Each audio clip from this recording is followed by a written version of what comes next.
রনে বনে জলে জঙ্গলে যখনই যেখানে বিপদে পড়িবে আমায় স্মরণ করিবে। লোকনাথ বাবার এই অমৃত বাণী যুগ যুগ ধরে মানব সমাজে জলধারার মতো বয়ে চলেছে। আজ এই লোকনাথ বাবার মন্দিরে লোকনাথ বাবার পুজো, সেই উপলক্ষে এখানে প্রচুর মানুষ ভিড় করেছে। এই মন্দিরটি আমাদের বাড়ির কাছেই প্রায়। এই মন্দিরে আসার ইচ্ছে বহু বছর থেকে, কিন্তু পুজোর সময় স্পেশালি এখানে কোনো দিনেই আসা হয়নি। যাই হোক, এখানে প্রচুর ঝড় হয়েছে, তাই জন্য আজকে এখানে একটু লাইট এবং কারেন্টের একটু সমস্যা আছে। মাঝে মধ্যেই লাইন চলে যাচ্ছে এবং লাইটেরও খুব কম ব্যবস্থা।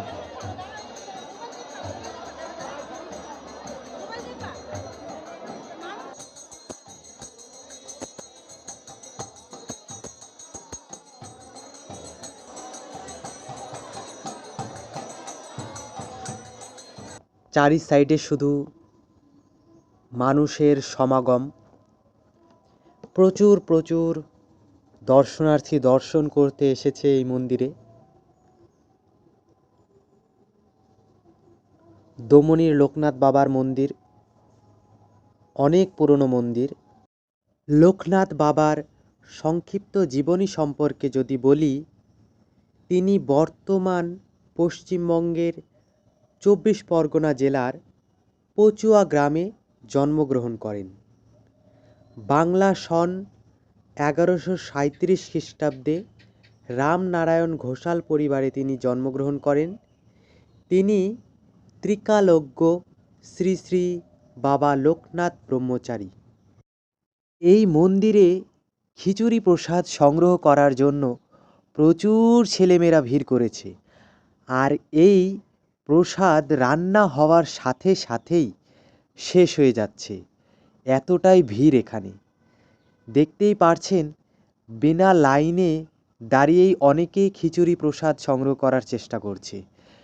প্রচুর ঠেলাঠেলির মধ্যে দিয়েও অনেকে আবার প্রসাদ খাচ্ছে। আর এখানে অনবরত ফ্যান চলেই যাচ্ছে, কিন্তু এখানে গরম খুব বেশি। লোক সমাগম হলে তো হবেই। অবশেষে আমরা ৩ বন্ধু কোনো রকমে প্রসাদ সংগ্রহ করলাম। খিচুড়ি পাওয়ার পর আমরা খুবই খুশি, কারণ এত ভিড়ের মধ্যে থেকে খিচুড়ি সংগ্রহ করতে পেরেছি, এটাই অনেক। আবার বন্ধু বলছে, তুই কি ব্লগ ভিডিও বানাস নাকি? সত্যি এ কথা শুনে তো আমার মনটা ঘাবড়েই গেল। ভাগ্যিস বন্ধু আর কিছু জিজ্ঞেস করলো না। অনেক বছরের স্বপ্ন ছিল যে এই লোকনাথ মন্দিরে খিচুড়ি খাবো। ১০-১২ বছর আগের স্বপ্ন। ছোটোবেলায় শুনেছি যে খুব টেস্ট হয় খিচুড়িটা, সত্যিই খুব টেস্ট।